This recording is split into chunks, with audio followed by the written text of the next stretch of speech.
I held the radio microphone, listening to the static between Adam's words. 3 months into this job, and I still couldn't get comfortable with the quiet between our conversations. The Mount Baker Snoqualmie National Forest was below my tower, trees going in every direction, until they met the mountains on the horizon. "You're overthinking it, Dave." Adam's voice crackled through the speaker, that familiar laugh threading through his words. "Trust me, after 2 years of this work, I've heard every weird noise the woods can make." But that was the difference between us. Adam genuinely loved this job. He'd chosen fire lookout work because he wanted the solitude, the connection to nature, the responsibility of watching over thousands of acres. Me, I'd taken it because the pay was decent and I needed something stable after my last construction job fell through.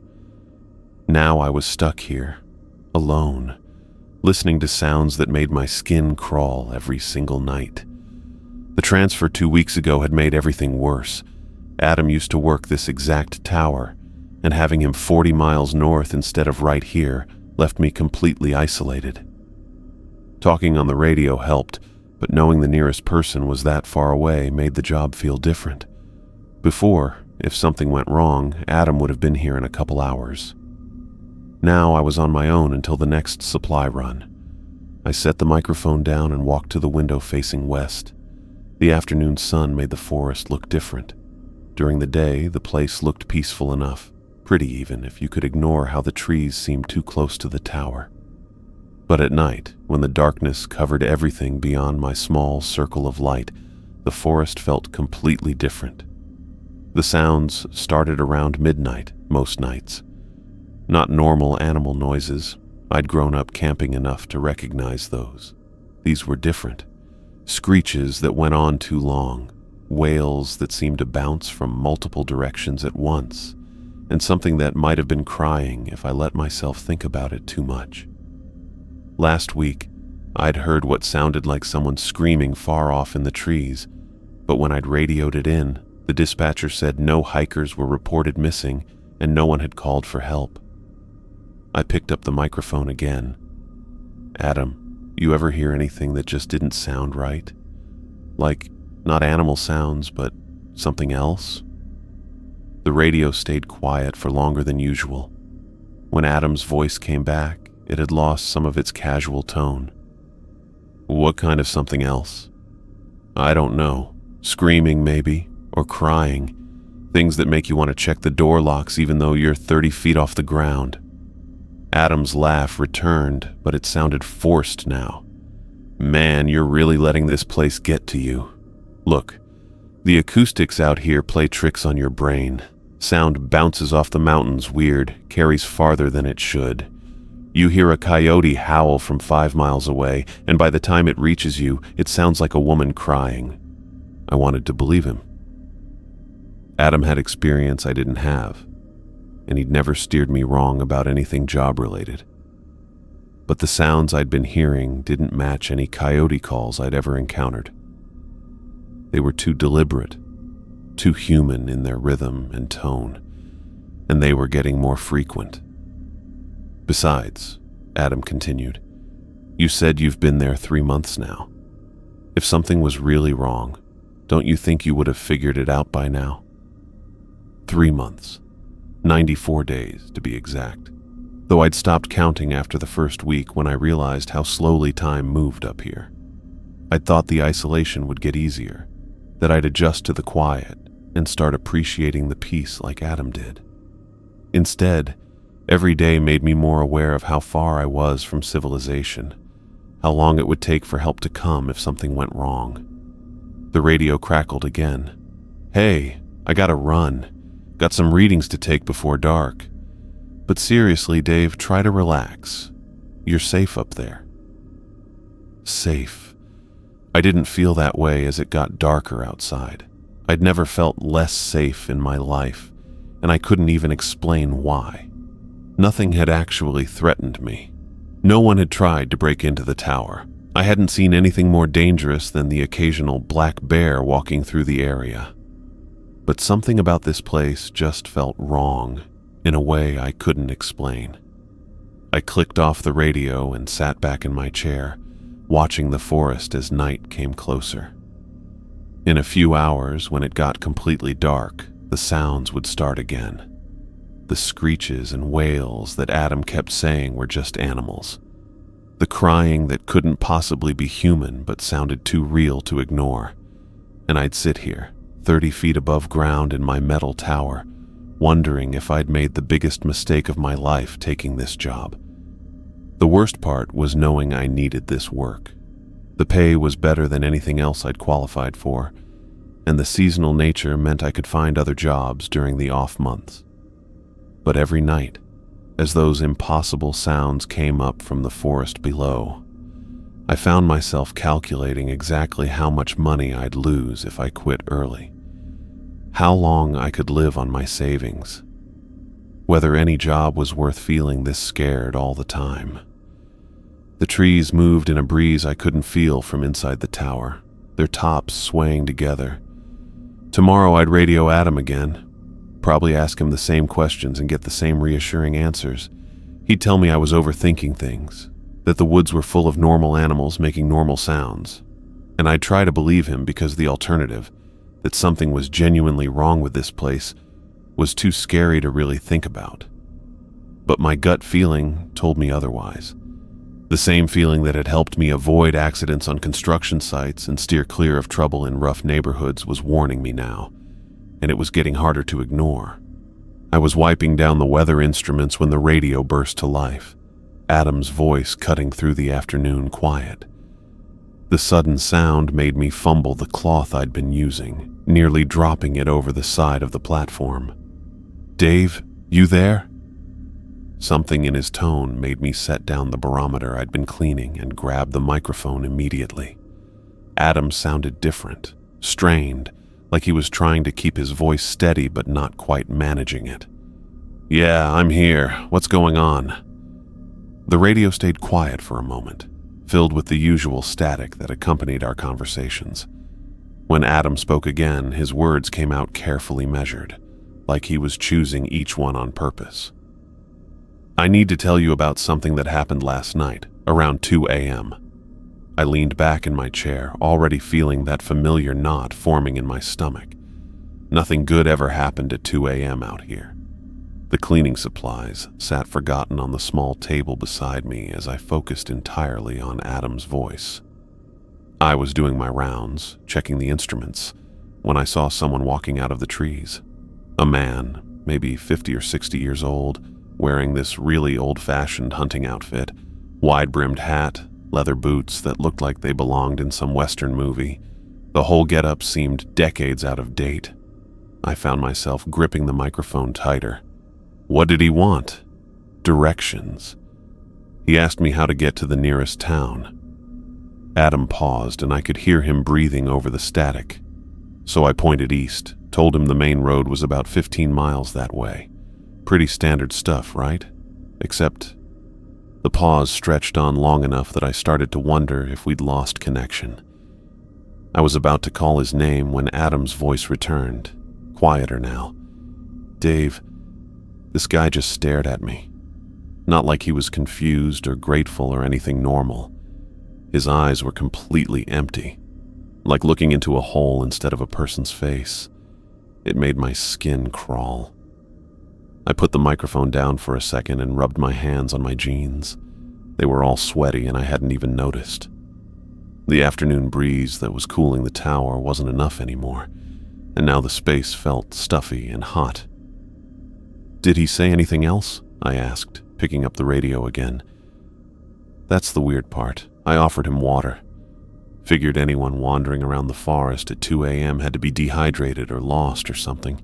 Even told him I could radio for someone to come pick him up, get him back to civilization safely.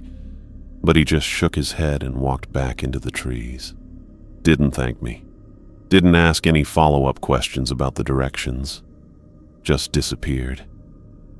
I walked over to the window facing north, toward Adam's position 40 miles away. The forest went on forever in that direction, with trees as far as I could see. A person could walk into those trees and vanish completely, leaving no trace they'd ever existed. maybe he was one of those survivalist types, I said, trying to keep my voice light. You know, living off the grid, doesn't trust authority figures. Probably figured he could find his own way. But even as I said it, I didn't believe it. Something about Adam's description felt wrong in a way I couldn't explain. The empty eyes, the old-fashioned clothes, the way the man had just showed up from nowhere and disappeared the same way. Here's what really bothers me, Adam continued, his voice dropping to almost a whisper. I checked the trail cameras this morning, all of them. This guy should have shown up on at least 3 different feeds walking to my tower. But there's nothing. No footage of him approaching, no shots of him leaving. Same with the road sensors. Nothing tripped them last night. My mouth went dry. The trail cameras were motion activated and positioned to catch anyone approaching the towers from any direction. The road sensors were equally sensitive, designed to detect vehicles or people moving along the main access routes. For someone to avoid all of them was nearly impossible. Equipment malfunction, I suggested, but my voice sounded hollow even to my own ears. That's what I thought. Spent half the morning checking connections and battery levels. Everything's working perfectly. Dave, it's like this guy just materialized out of thin air. Talked to me for 5 minutes, then vanished back into nothing. I walked back to my chair and sat down. The cleaning supplies were still where I'd left them, but going back to that boring task seemed ridiculous now. How could I focus on wiping down instruments when Adam was talking about something that made no sense? Look, I said, trying to inject some authority into my voice. People get lost out here all the time. Maybe he'd been wandering for days, following deer trails instead of the main paths. That would explain why he missed the cameras and the clothes. Maybe he's just into vintage gear, or those were hand-me-downs from family. There's probably a perfectly reasonable explanation. The radio crackled with Adam's bitter laugh. Yeah, maybe, but I've been thinking about it all day, and I keep coming back to those eyes. I've seen lost hikers before, Dave. I've seen people who were scared, confused, dehydrated, whatever. This wasn't that. This was something else. I wanted to argue with him, to push back against the fear I could hear in his voice. Adam was supposed to be the experienced one, the guy who laughed off my concerns about the forest sounds. If he was getting spooked, where did that leave me? Are you okay up there? I asked instead. Another long pause. I don't know. I keep looking out at the trees, wondering if he's still out there somewhere, watching. The whole thing felt wrong, Dave. Like I was talking to something that was pretending to be human but didn't quite have the act down right. After we signed off, I sat in the tower for a long time, looking out at the forest below. The afternoon slowly changed into early evening, shadows growing longer between the trees. Everything looked normal, peaceful even, with the sunset light coming through the leaves.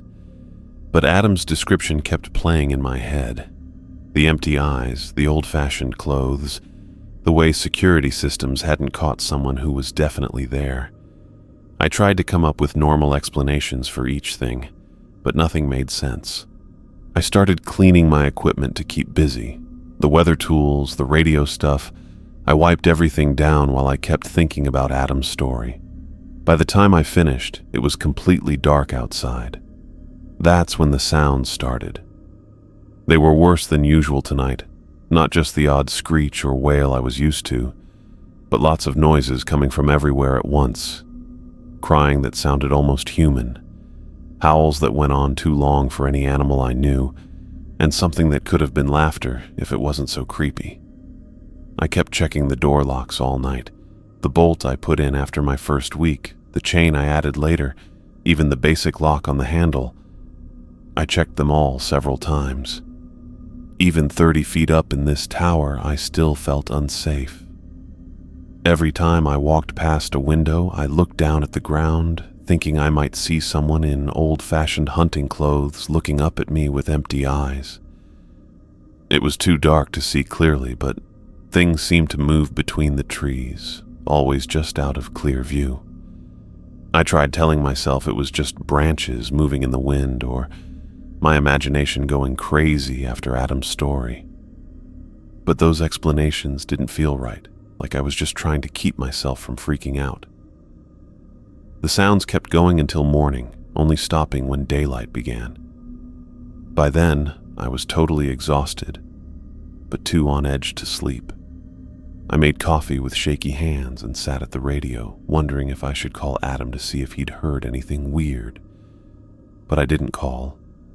I was scared of what he might tell me, worried his night was as creepy as mine. I also didn't want to tell him about the things I thought I saw moving in the trees. And I wasn't ready to admit that maybe, just maybe, something was really wrong with this place. 3 days had passed since Adam told me about the man in hunting clothes, and I couldn't stop thinking about every detail. The empty eyes, the old-fashioned outfit, the way security cameras had somehow missed him entirely. I'd tried focusing on routine maintenance tasks, but I'd stopped what I was doing as I remembered Adam describing how creepy the whole thing was. The sounds at night were getting worse. Not just the usual animal noises that had bothered me before, but something different entirely. What I was hearing now sounded human. Screams that came from multiple directions, crying that seemed to travel through the trees, voices calling out words I couldn't quite make out. Last night, around 3 a.m., I'd heard what I could only describe as sobbing. So clear, I'd actually opened my door to listen better before catching myself and slamming it shut again. I'd started keeping a log, writing down every disturbance with exact times and descriptions. Maybe if I documented everything carefully enough, I might see a pattern that would make sense of what was happening. The notebook sat on my desk now, filled with 3 pages of entries that read like reports from a psychiatric ward. 2:15 a.m. Screaming from northeast lasted approximately 45 seconds. 2:47 a.m. Sound like crying, seemed to move from west to east. 3:22 a.m. Howling, possibly wolf, check species native to area. That last entry bothered me more than the others. I'd looked it up during my afternoon radio check with dispatch, asking casually about local wildlife. The answer was clear. No wolves in this part of Washington. They'd been gone from here for decades, with the nearest populations hundreds of miles north. Yet what I'd heard was definitely a wolf howl, nothing like the yipping of coyotes. I'd considered mentioning the sounds to Adam during our regular check-ins, but something held me back. He'd seemed different since his encounter with the stranger, quieter and more careful about what he said. The easy confidence in his voice had been replaced by something more guarded. I didn't want to add to whatever he was already dealing with. The 4th night after his story, I was sitting at my desk updating the log when I noticed something outside. Something moved in the moonlit clearing about 200 yards from the base of my tower, and when I looked up from my notebook, I stopped writing. A figure stood in the center of the clearing, completely still between the trees. The person was too far away for me to make out any details, but something about the way they stood made my stomach drop. They weren't moving at all, not changing position, not looking around, not doing any of the small unconscious movements that people make when they're standing still. They were facing directly toward my tower. I put down my pen and reached for the binoculars I kept on the windowsill. The figure stayed completely still as I raised them, not reacting to my movement or the moonlight reflecting off the lenses. I adjusted the focus, trying to get a better view of whoever was standing out there in the middle of the night. The radio suddenly turned on just as I got the binoculars focused, Adam's voice coming through the static with an urgency that made me jump. The sudden noise made me lose focus, and I dropped the binoculars before catching them against the window frame. "Dave, you there? Dave, pick up right now." I grabbed the microphone, my eyes still fixed on the clearing below. "I'm here. What's wrong? Can you see anything from your position? Anyone moving around near my area?" Adam's voice was strained, barely controlled panic bleeding through each word. "I swear someone's been watching me from the trees. I can feel eyes on me, but every time I look, there's nothing there." I lifted the binoculars again, my hands steadier now with something concrete to focus on. But when I looked back at the clearing, it was empty. The moonlight still lit up the open space between the trees, but the figure had vanished completely. Not walking away, not moving to a different position. Just gone. Like they'd never been there at all. "I don't see anything," I said into the radio, though my voice came out rougher than I intended. "What makes you think someone's watching?" "It's been going on for hours. This feeling like someone's staring, but when I check with my flashlight or binoculars, there's nothing. But Dave, I know someone's out there. I can feel them." I looked around the clearing again through the binoculars, checking every shadow and tree line. Nothing moved, nothing seemed out of place, but the emptiness felt wrong somehow. Like something had been removed rather than never being there in the first place. "Maybe it's just nerves," I said, though I didn't believe it myself. "After what happened with that guy the other night, your brain might be playing tricks." "No." Adam's voice was flat, certain. "This isn't my imagination. Someone is watching me right now, Dave. I can feel it. I can." I was checking the morning radio frequencies when the weather service alert came through. Their robot-like voice cut through the static with news that made my coffee taste awful. A massive storm system was moving in from the Pacific, expected to hit the region within 24 hours. Wind speeds of up to 70 miles per hour, potential flooding in low-lying areas, and conditions too dangerous for any evacuation attempts. They estimated the storm would last at least a week, possibly longer. I set down my mug and stared at the radio, hoping I'd misheard something. The thought of being trapped in this tower for another week made me feel like I couldn't breathe.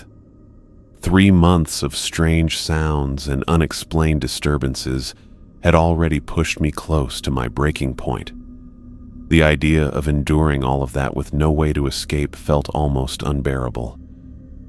I walked to the supply cabinet and did a quick inventory, counting canned goods and bottled water with shaking hands. Enough food for 2 weeks if I was careful, maybe 3 if I stretched it. The generator had plenty of fuel, and the backup batteries for the radio equipment were fully charged. Practically speaking, I could survive a week-long storm without any problems. The issue wasn't resources, it was my sanity. The morning went by so slowly. I tried focusing on routine maintenance tasks, cleaning equipment that didn't need cleaning and organizing supplies that were already organized. Anything to keep my hands busy and my mind off the approaching storm. But every few minutes, I'd catch myself looking out at the forest, watching for any movement between the trees or signs of the figures Adam and I had been seeing. Around noon, I called dispatch to confirm the evacuation timeline and got the same information. No helicopters would fly once wind speeds exceeded 40 miles per hour, and the forecast showed sustained winds of 60 to 70 for the entire week. I was stuck here until the storm passed, no matter what happened. I spent the afternoon double-checking all my equipment and securing anything that might get blown around once the wind picked up. The tower was built to handle severe weather, but I'd never experienced anything close to what was coming. I tested the radio multiple times, making sure I could still reach the outside world even if conditions got bad. That connection felt like my only lifeline, the one thing keeping me connected to reality and civilization. The sky began darkening earlier than usual, heavy clouds coming in from the west. The wind was already picking up, making the trees sway back and forth. I found myself checking the door locks again, running through the same routine I'd done every night for weeks. The heavy bolt, the chain lock, the handle lock, all secure, all keeping me safe in my tower 30 feet above whatever was in the darkness below. That evening, just as I was heating up a can of soup for dinner, The radio crackled to life with Adam's voice. The sound made me drop my spoon, the metal clattering against the floor as I rushed to grab the microphone. "Dave, you there?" This time there was no mistaking the fear in his voice. Adam sounded exhausted, like he hadn't slept in days, and there was a shake in his words that I'd never heard before. He usually sounded so sure of himself when we talked, but now he was someone who sounded as scared as I felt. "I'm here. What's going on?" A long pause filled with static. Then Adam's voice returned, quieter and more strained than before. "I need to tell you something, and I need you to listen carefully. I've been lying to you about the sounds, about not being bothered by what's happening out here. The truth is, I've been hearing screams from the forest every single night since that guy in the hunting clothes showed up." I gripped the microphone tighter, my palms suddenly slick with sweat. What kind of screams? Human screams? Women crying? Men calling for help? Children sobbing? It's been constant, Dave. Every night from sunset to sunrise, like there's a whole crowd of people lost in the trees, all crying out at once. My soup sat forgotten on the burner, probably burning, but I couldn't care less. Adam's description matched what I'd been hearing, what I'd been writing down in my notebook with timestamps and details. Knowing I wasn't losing my mind should have made me feel better, but instead it made everything worse. If Adam was hearing the same things, that meant they were real. "There's more," Adam continued, his voice dropping to almost a whisper. "I've been seeing figures moving between the trees. Not just one or two, dozens of them, walking back and forth through the forest like they're searching for something. They move wrong, Dave. Too stiff, too jerky, like puppets being controlled by someone who doesn't quite know how humans are supposed to walk." I walked to the window facing north, toward Adam's position, though I knew I couldn't see his tower from this distance. The forest stretched endlessly in that direction, and now I was imagining it filled with dozens of figures wandering between the trees with their unnatural movements. "Last night was the worst," Adam said, and I could hear him breathing heavily over the radio. The same man in the hunting outfit came back. He stood at the base of my tower for hours, just staring up at me without moving or speaking.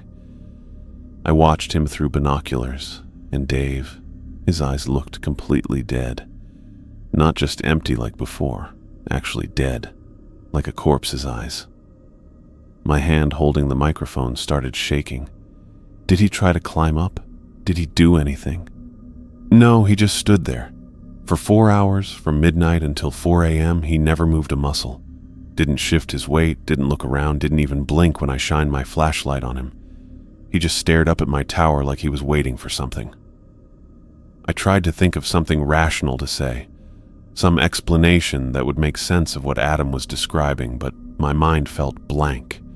The figure I'd seen in the clearing had displayed the same unnatural stillness, the same wrong quality that made my skin crawl just thinking about it. "I think this place is cursed," Adam said, his voice breaking slightly.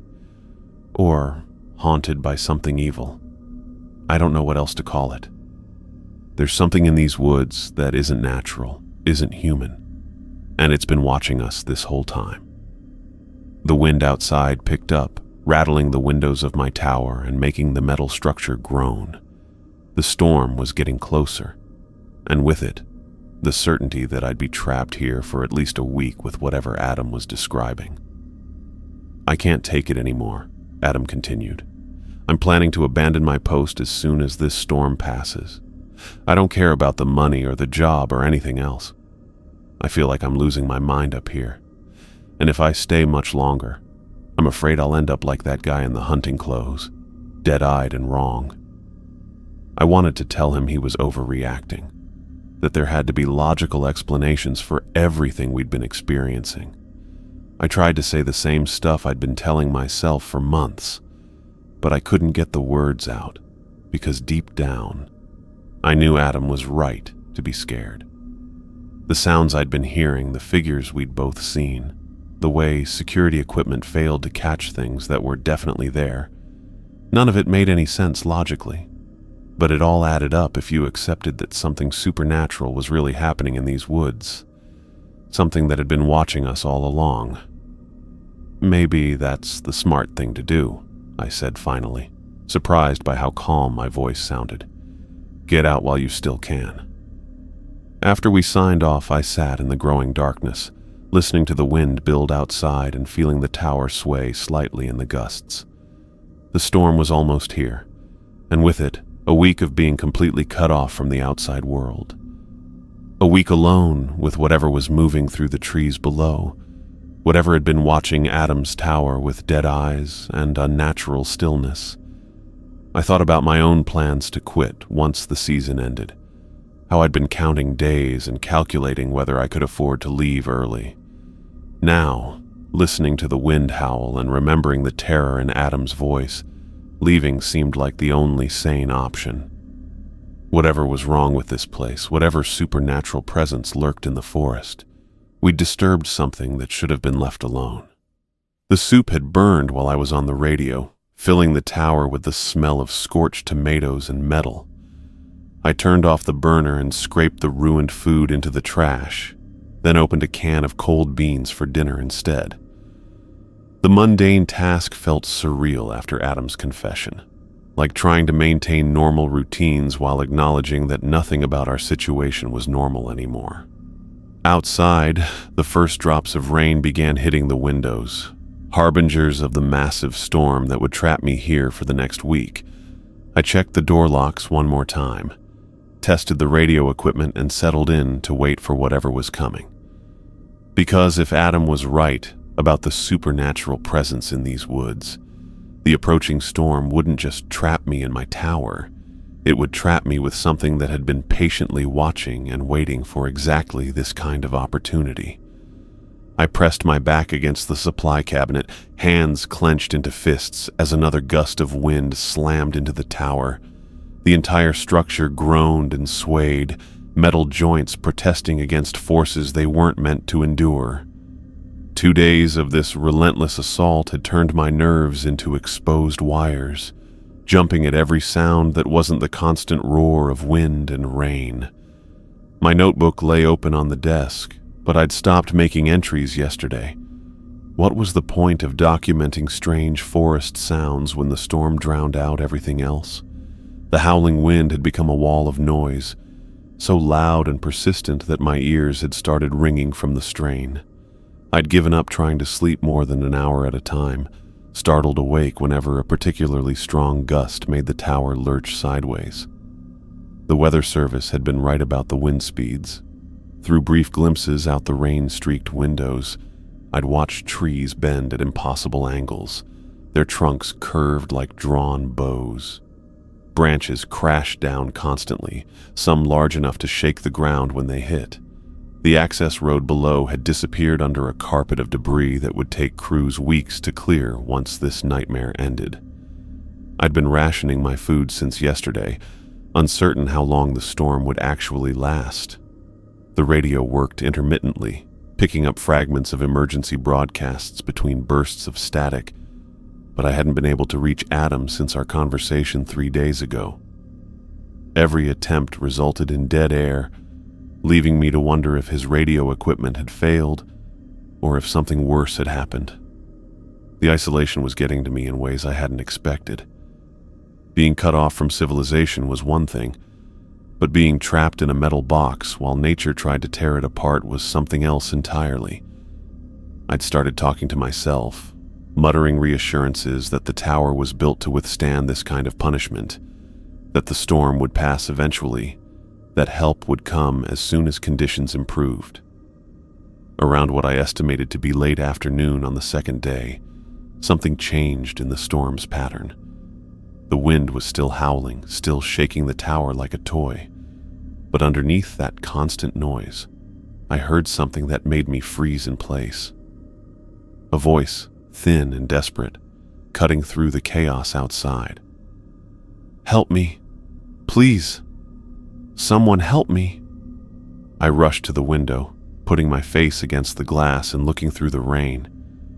It was definitely a woman's voice coming from the trees below, and how scared she sounded made me worry. Nobody would make it out there in this weather. The wind was strong enough to push someone over, and the falling branches could kill anyone out in the open. "Help! I'm lost! I can't find my way!" The cries continued, getting more frantic, and I found myself grabbing the radio microphone before I even realized what I was doing. But who would I call? Emergency services couldn't reach anyone in this weather, and dispatch had probably lost contact with most of their stations hours ago. Whoever was out there could only get help from me. I stood at the window, stuck between wanting to stay safe and knowing someone was going to die if I didn't act. The voice sounded close, maybe 100 yards from the base of my tower, coming from the same direction where I'd seen the still figure weeks ago. A woman. Definitely a woman. And she sounded young. "Please, I'm so cold. Help me." I unlocked the door automatically, working through the locks I'd checked obsessively every night for months. The bolt clicked back loudly. Then the chain lock, then the handle lock. I was doing something I promised myself I'd never do. The wind blew hard when I opened the door. Rain hit sideways across the platform, stinging my face and soaking my jacket in seconds. The metal stairs down from the tower were slick with water, and I had to grip the handrails with both hands to keep from slipping. "I'm coming," I shouted over the storm, though I doubted she could hear me. "Keep calling so I can find you." The woman's voice guided me down the stairs and across the clearing, each step a battle against wind that seemed determined to knock me flat. My flashlight beam shook all over the place, picking out parts of the damaged woods, fallen trees, scattered branches, leaves flying through the air. The noise was so loud, with wind and rain and creaking wood making it hard to hear anything else. "I'm here. Where are you?" I headed into the tree line, following her voice deeper into the woods. Branches caught at my jacket and slapped against my face while water poured from every surface in sheets. The flashlight lit up a narrow cone of chaos. Everything moving, everything wet, everything dangerous. "Keep talking," I called. "I'm almost there." Her voice seemed to come from just ahead, beyond a bunch of pine trees that had somehow stayed standing. I pushed my way through the brush, my boots sliding on wet leaves and fallen branches, getting closer to where the desperate calls were coming from. But when I got to the spot where her voice should have been, I found nothing. Just empty forest, wind-beaten trees, and darkness past where my flashlight could reach. I moved the beam in wide arcs, looking behind every trunk and fallen log, but there was no sign of anyone. No footprints in the mud, no messed-up plants. Nothing to show a person had ever been there. "Hello?" I shouted, turning in slow circles. "Where are you?" The wind answered me, howling through the trees with renewed force. But underneath that sound, I heard something else, the woman's voice again. But now it was coming from behind me, back toward the tower. "Help me! Please!" I turned and started back the way I'd come, confused and more worried. How had she gotten behind me without my seeing her? The voice was definitely coming from the direction of my tower now, and it sounded even more desperate than before. That was when the scream erupted from directly behind me, so close I felt the vibration in my chest. Not the woman's voice calling for help, but something else entirely. A sound of pure terror and agony that tore through the storm. It was human but wrong somehow, like vocal cords being stretched beyond their limits. I ran. My gut reaction from months of fear and weird stuff happening kicked in at once, sending me crashing through the forest toward my tower. Branches whipped at my face and caught at my clothes, but I didn't slow down. The scream had been right behind me, close enough that whatever made it could probably reach out and touch me. My boots slipped on the metal stairs, and I went down hard on one knee, pain shooting up my leg. But I hauled myself up and kept moving, taking the steps two at a time until I reached the platform.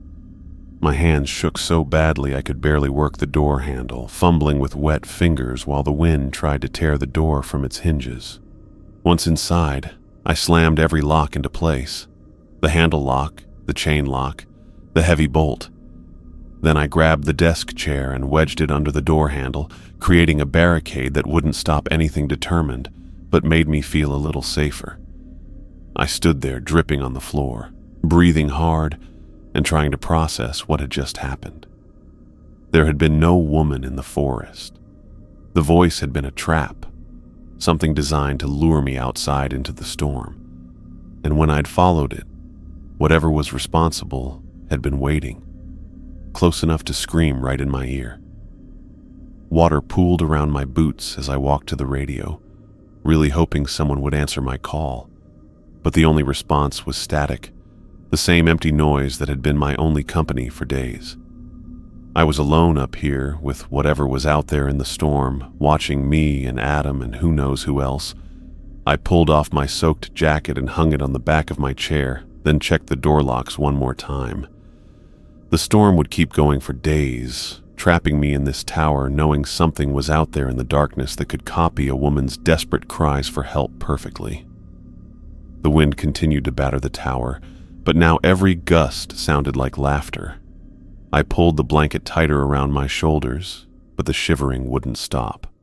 My boots were still damp from the disastrous trip into the forest, and every time I closed my eyes, I heard that scream erupting from the darkness behind me. The radio equipment hummed quietly in the corner, its lights flickering occasionally when the wind shook the tower particularly hard. I'd been staring at it for hours, willing it to crackle to life with some normal transmission. Weather reports, dispatch checking in, anything that would remind me the outside world still existed. But the storm had effectively cut me off from civilization, leaving me alone with whatever was lurking in the trees below. I'd changed into dry clothes and made another cup of coffee, though my hands still trembled enough to slosh it over the rim. The hot liquid burned my throat going down, but the warmth felt necessary, like I was trying to thaw something frozen deep inside my chest. Every few minutes, I caught myself checking the door locks again, running through the same compulsive ritual that had become second nature. The wind continued its relentless assault on the tower, and I'd grown used to the constant groaning of metal joints and the whistle of air through gaps in the structure. What I wasn't prepared for was the sudden burst of static that erupted from the radio around what I estimated to be midnight, followed by a voice I recognized immediately. "Dave? Dave, are you there?" Adam's voice, but wrong somehow. He was whispering, the words coming out in quick, frightened bursts that barely carried over the static. I grabbed for the microphone, knocking over my coffee mug and sending the liquid spreading across my desk. "Adam, I'm here. What's going on?" A pause filled with crackling interference, then his voice again, so quiet I had to press my ear against the speaker to make out the words. "He's back. The man in the hunting clothes. He's standing right outside my tower, just staring up at me." My blood turned to ice water in my veins. I gripped the microphone so hard my knuckles went white, trying to keep my voice steady. "How long has he been there?" "Over an hour now. Dave, something's wrong with him. His eyes..." Adam's voice caught, and I heard him take a shaky breath. His eyes look dead, completely dead, like a corpse, and there's blood dripping from his mouth onto the ground. I stared at the radio, my mind racing. The storm was still howling outside my tower, wind speeds that would knock down anyone trying to stand upright. No normal person could survive out there, let alone stand motionless for over an hour.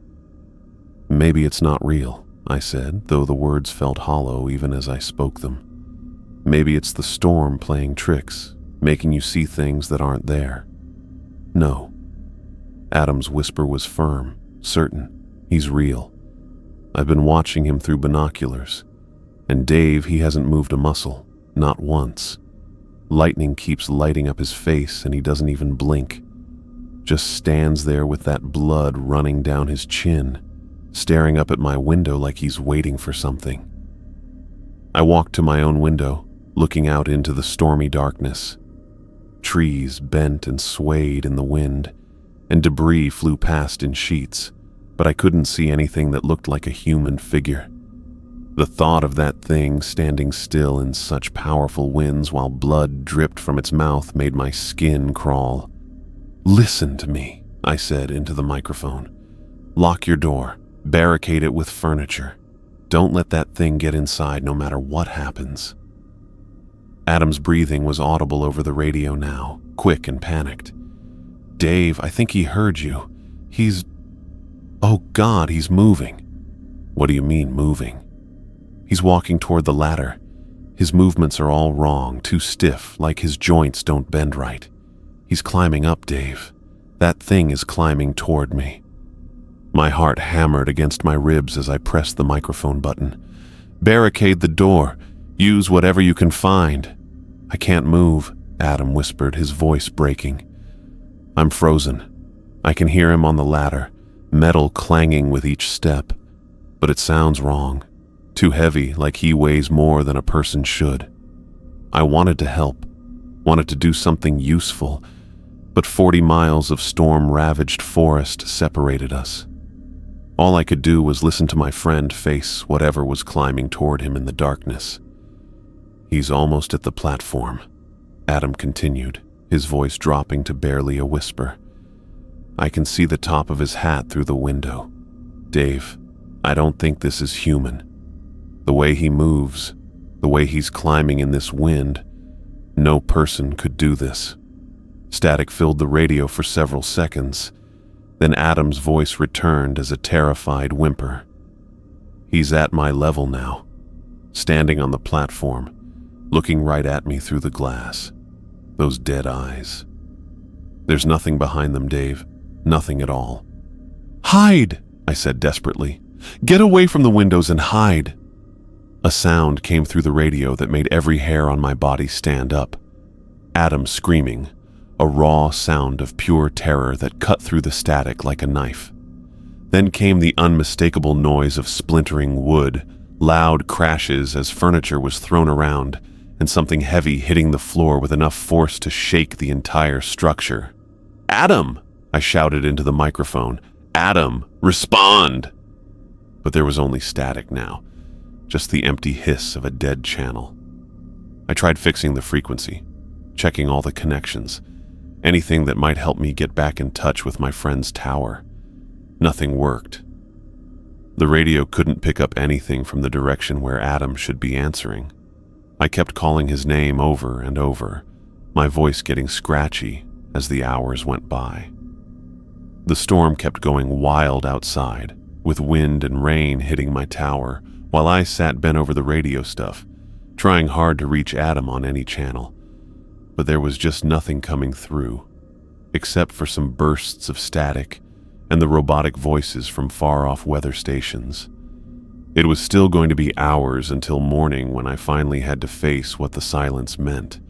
Whatever had climbed up Adam's tower in the storm, whatever had just stood there in those crazy hurricane winds with blood coming from its mouth, had gotten my friend.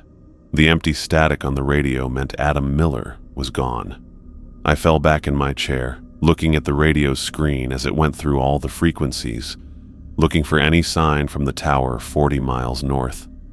But I knew there wouldn't be anything.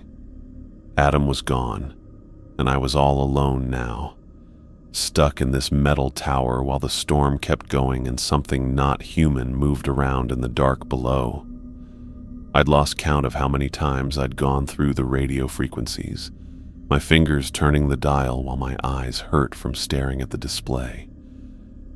3 days had passed since Adam's final transmission. 3 days of calling his name into dead air while the storm slowly wore itself out against my tower. Each time I tried to reach him ended the same way. Empty static where his voice should have been. My notebook was on the floor where I'd knocked it when I was desperately trying to reach him. The pages were water-stained from my spilled coffee, ink running across entries that showed months of weird stuff happening.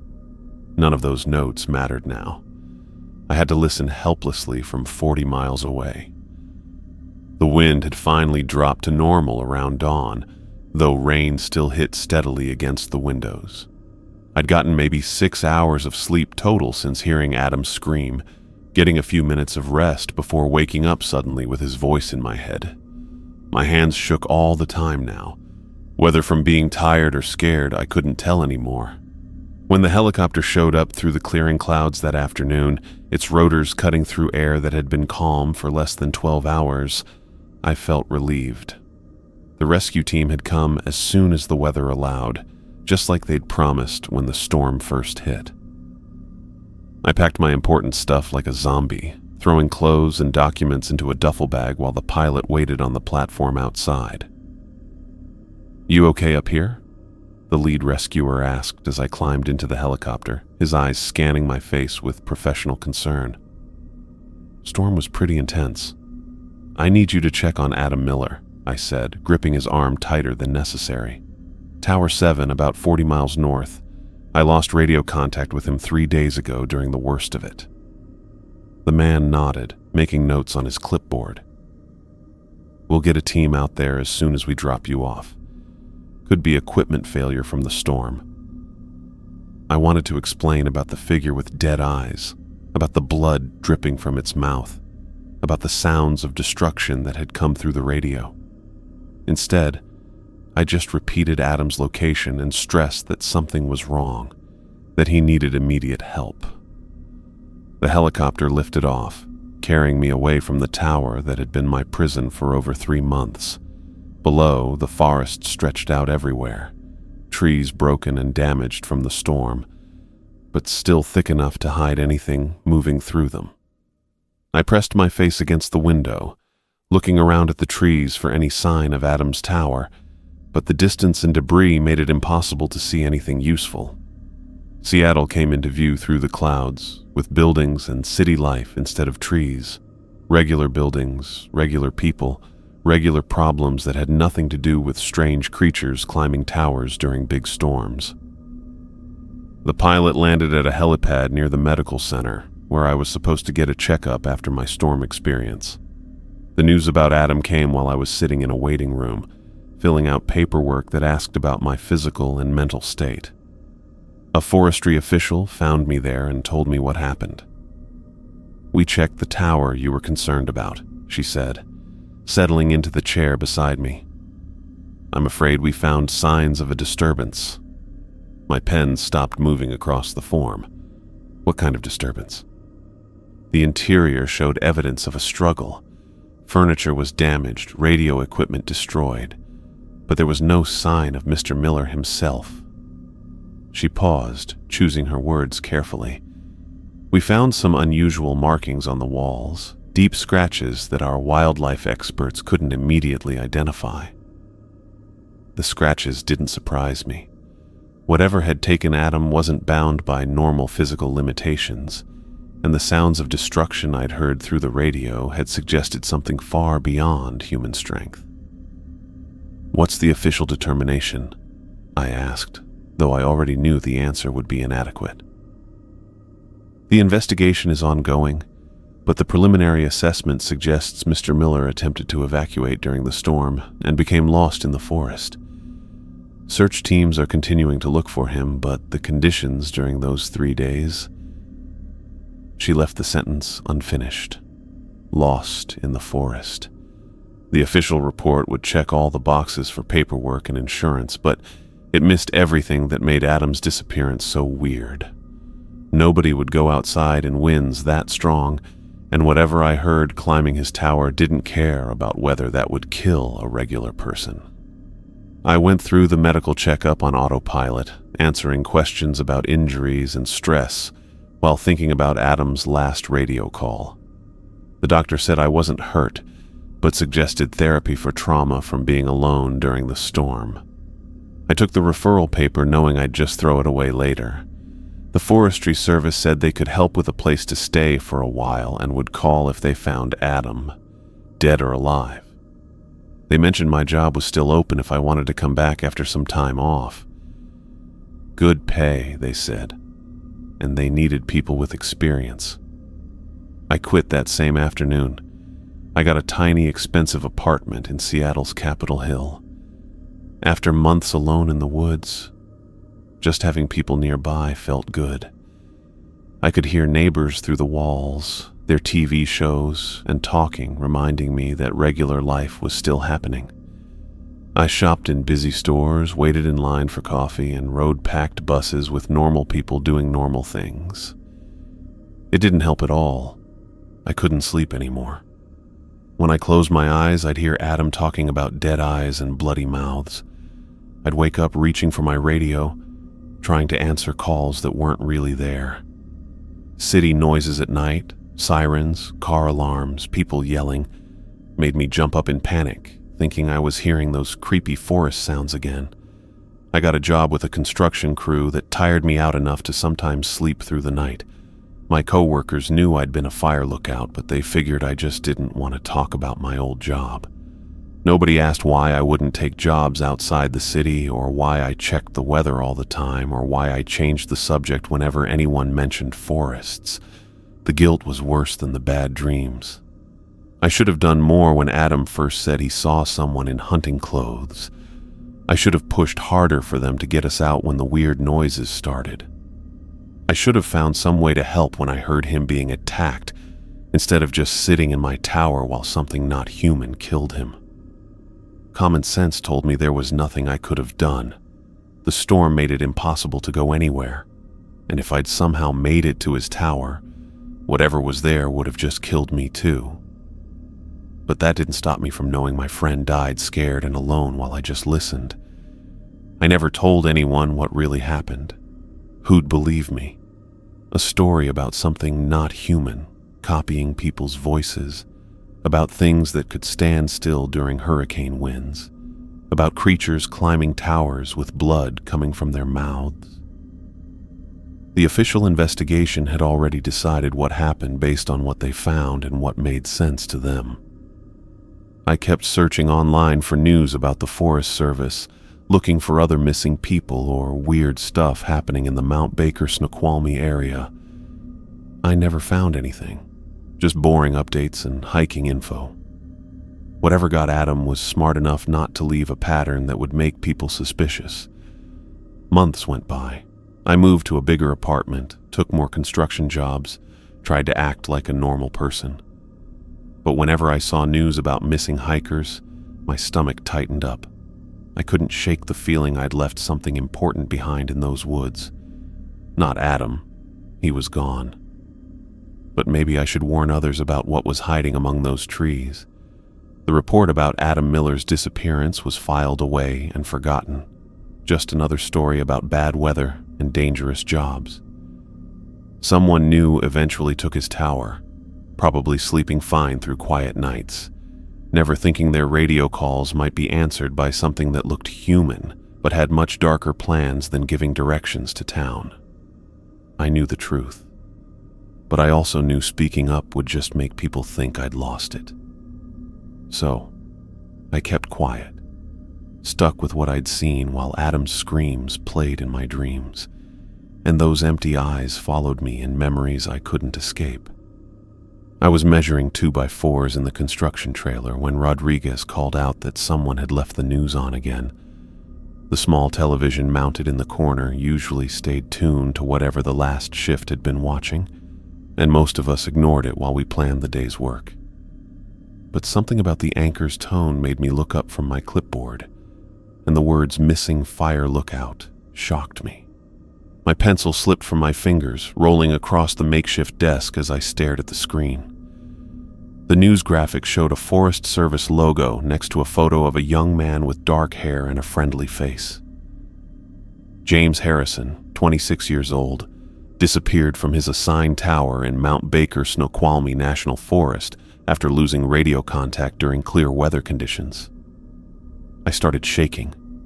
Rodriguez was saying something about how dangerous those jobs were, how he'd never want to be stuck alone in the middle of nowhere. But I couldn't really hear him. All I could focus on was the map they'd put up showing the search area and how familiar those green spaces looked, the same ones I'd spent months trying to forget.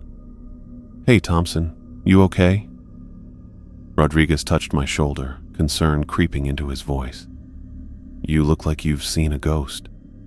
I managed to nod and mumble something about needing some air, then walked outside into the Seattle morning with my legs feeling like they weren't part of my body. The city noise, traffic, construction equipment, people talking on their phones usually made me feel better, but now it felt fake compared to the memories coming back. Adam's voice whispering about dead eyes, the scream that came from the darkness behind me. 3 years of mental walls breaking down because of a news report. That evening, I found myself at my laptop for the first time in months, looking up every article I could find about James Harrison's disappearance. The details came out bit by bit across different news sites and Forest Service releases, each one worse than the last. James had been working the tower for exactly 2 months before vanishing. His final radio messages, according to official reports, mentioned unusual sounds coming from the forest at night and worries about possible trespassers in the area. But deeper in the coverage, I found quotes from emergency responders that made my chest tight. James had specifically reported seeing a man in old-fashioned hunting clothes near his tower. He described the figure as standing still for hours, staring upward with what he called dead eyes and blood visible around the mouth area. The similarities to Adam's final night were exact, down to details that had never been made public in any official report. I clicked through pages of search results until my eyes hurt, looking for any mention of what the investigation found. James's tower had been discovered empty, with radio equipment damaged but no signs of forced entry or struggle. Personal belongings weren't touched. No footprints or evidence pointed to foul play. The official conclusion was that James Harrison had voluntarily left his post and gotten lost in the surrounding wilderness, despite 3 years of search and rescue training and knowing the local terrain well. The location was what made me finally close the laptop and walk away from the screen. Tower 6, according to the incident reports, less than 10 miles from where Adam had died 3 years ago. Not a coincidence, not a copycat, but the same thing still hunting in those trees, still patient enough to wait months between victims, still smart enough to avoid creating patterns that would trigger bigger investigations. I tried going to bed, but sleep was impossible. Every time I closed my eyes, I heard James Harrison's voice calling out the same things Adam had, describing the same impossible figure that moved through storms and climbed towers while bleeding from its mouth. A kid just trying to earn decent money, probably telling himself the same logical explanations I'd clung to for months before accepting that something seriously wrong lived in those woods. The next few days blurred together as I kept checking for updates on the search effort. Helicopters had covered hundreds of square miles. Ground teams had followed every trail and stream within a 20-mile radius. Cadaver dogs had found nothing. After 2 weeks, the active search was suspended until new information came in, and James Harrison joined the growing list of people who'd simply vanished into the wilderness without explanation. I thought about calling the investigators, telling them what I knew about Adam's final night and the patterns I'd written down in my notebook, but 3 years had shown me how that conversation would go. A former lookout dealing with delayed stress, obsessed with his colleague's death, trying to blame supernatural things for tragic but explainable disappearances. Even if they listened politely, nothing would change except my own reputation and mental health records.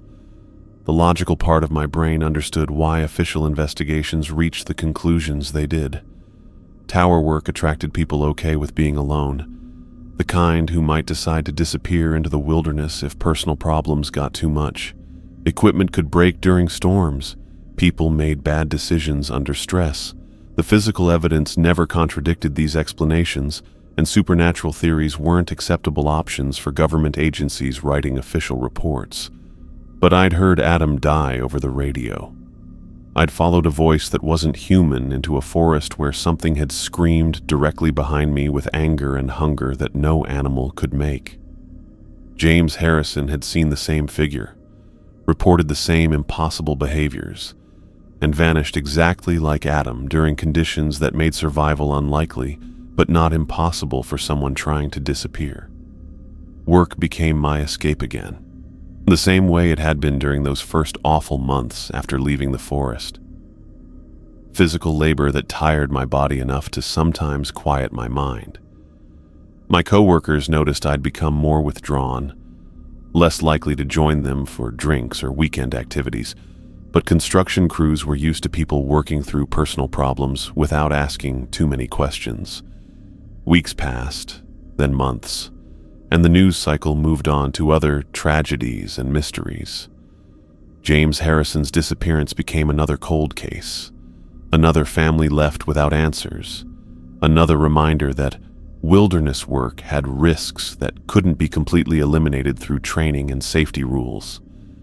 I started checking the Forest Service job listings every few weeks, looking for postings in the Mount Baker Snoqualmie area. Someone would have to replace James, just like someone had replaced Adam, just like someone would eventually replace whoever took the position next. Young people who needed decent pay and didn't mind being alone, who'd probably laugh off warnings about strange sounds and impossible figures the same way Adam had dismissed my early concerns. The posting appeared on a Tuesday morning in late fall. Tower 6, the same position James Harrison had held, now available for seasonal employment starting in spring. Good pay, housing provided, perfect for someone with outdoor experience and comfort working alone. The listing mentioned routine radio contact with other towers and dispatch, making it sound perfectly safe and normal. I stared at that posting for almost an hour, cursor hovering over the contact information, while I thought about calling the hiring manager to explain why they'd never find anyone willing to stay more than a few months. But what could I say? That something not human lived in those trees. Something that had been hunting people from isolated towers for who knows how long. That dead-eyed figures in old-fashioned clothes could climb metal structures in hurricane-force winds while bleeding from their mouths. Instead, I closed the browser and went back to work, carrying the knowledge like a weight in my chest. Someone would take that job. Someone young and confident who needed the money, who'd ignore strange sounds as normal forest noise until it was too late to quit safely. They'd radio in increasingly worried reports that would be explained away as stress and isolation, right up until the night something climbed their tower and pulled them into darkness, while the rest of the world slept peacefully in civilization. The thing in those woods would never stop hunting. It had patience that could last years between victims, smarts enough to change its methods and avoid being caught, and access to an endless supply of people desperate enough for work to take jobs that isolated them in its territory. James Harrison was gone, Adam was gone, and eventually there'd be others whose disappearances would be filed away under reasonable explanations that ignored the impossible truth.